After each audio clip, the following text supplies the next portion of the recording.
como se tivesse franja na superfície, tá vendo? E é mais escuro do que esse, tá vendo? Se você reparar, tá? Isso aqui são projeções, tá? São projeções que são chamadas de microvilosidades ou vilosidades. Lembra da vilosidade do intestino? Só que elas são menores. Isso é chamado de borda em escova, tá? Que lembra justamente a cerda, né, da escova. Isso nós encontramos no tubo contorcido proximal, que é, tá vendo que ele é mais escuro um pouquinho. Vamos dar uma passeada nele se a gente acha melhor.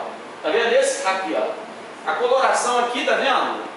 Que é mais escura, que é o túbulo contorcido proximal, que tem essas vilosidades, por isso chama de borda em escama, ok? Túbulo contorcido proximal. E aqui, onde é mais clara, tá vendo?